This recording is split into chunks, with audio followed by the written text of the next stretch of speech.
Salut à tous. Dans cette vidéo, nous allons parler du triangle de la fraude. Pourquoi la fraude est-elle commise? Quelles sont les conditions qui doivent exister pour que la fraude ait lieu? Je me présente, je suis Eric Kaming-Efom, auditeur interne certifié CIA, également certifié en gestion des risques CRMA. Je suis consultant formateur à l'Institute of Professional Excellence.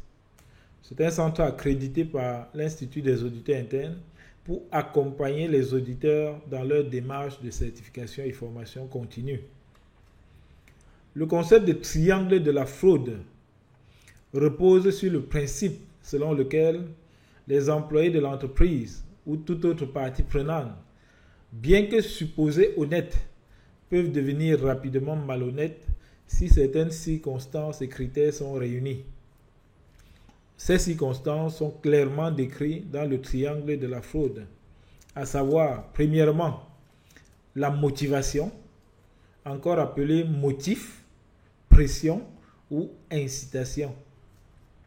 Il s'agit ici d'un besoin qu'une personne tente de satisfaire en commettant la fraude. Cette pression ou incitation peut provenir d'un problème personnel ou d'un besoin financier urgent. À ce niveau, on peut distinguer deux catégories de pression ou incitation, si vous voulez. D'un côté, on a les pressions personnelles, c'est-à-dire issues de la vie personnelle du fraudeur, et les pressions organisationnelles qui peuvent être mises en place par l'entreprise elle-même de façon consciente ou non.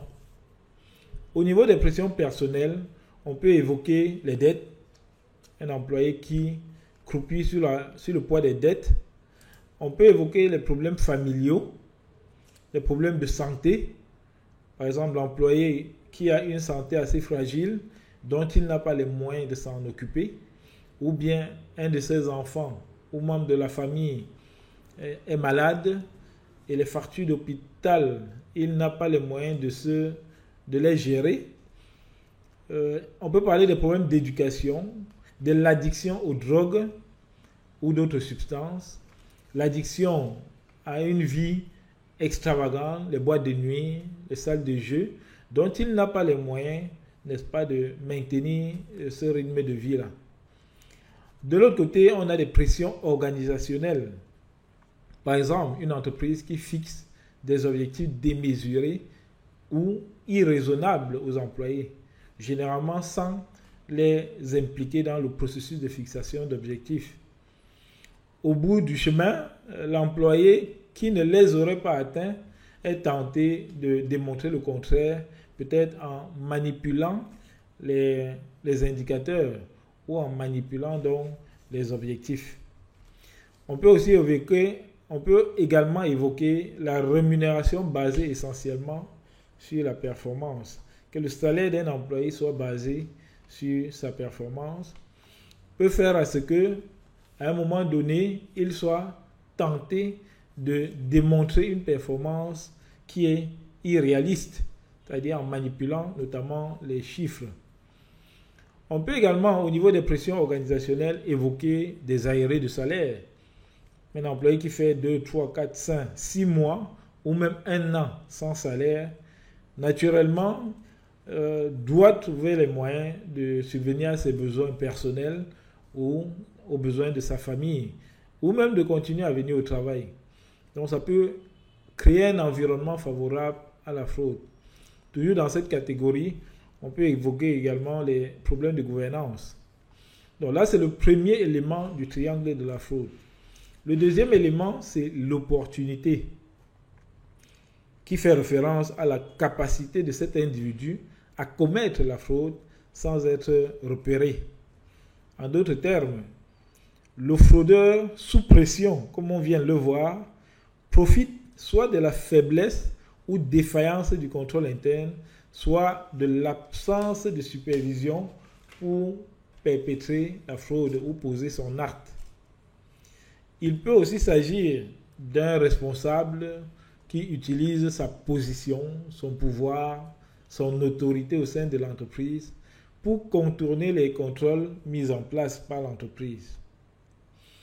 Par conséquent, l'incapacité de l'entreprise à mettre en place un système de contrôle interne efficace basé sur des procédures adéquates pour la prévention et la détection d'activités frauduleuses augmente également cette possibilité-là. Le troisième élément du triangle de la fraude, c'est la rationalisation. Il s'agit de la capacité d'un individu à justifier de sa faute afin de donner une certaine légitimité à son acte. Comme exemple, le fraudeur peut penser que commettre la fraude est justifié quand il s'agit par exemple de sauver un membre de sa famille malade. Il peut penser se rendre justice parce qu'il a le sentiment que l'entreprise ne valorise pas ses efforts. Il a tout donné pendant des années, il n'a jamais eu de promotion, de revalorisation salariale, etc. Bref, il s'agit de l'alibi que le fraudeur utilise pour rendre son acte compréhensible et légitime, entre guillemets. Donc, que doit faire l'auditeur interne? L'auditeur interne doit comprendre les causes et les justificatifs de la fraude afin de décrire le scénario utilisé et faire des recommandations appropriées pour réduire significativement la probabilité que des fraudes de cette même nature se reproduisent. Voilà les 3 conditions qui favorisent la fraude et qui décrivent les circonstances dans lesquelles les fraudes sont perpétrées. Si vous souhaitez avoir une connaissance plus approfondie sur les concepts d'audit, risque, contrôle, fraude, je vous conseillerais de vous inscrire pour la certification en audit interne à IPE, Institute of Professional Excellence, qui est actuellement le seul centre accrédité par l'IA au Cameroun et dans la sous-région pour vous accompagner efficacement dans cette démarche de certification.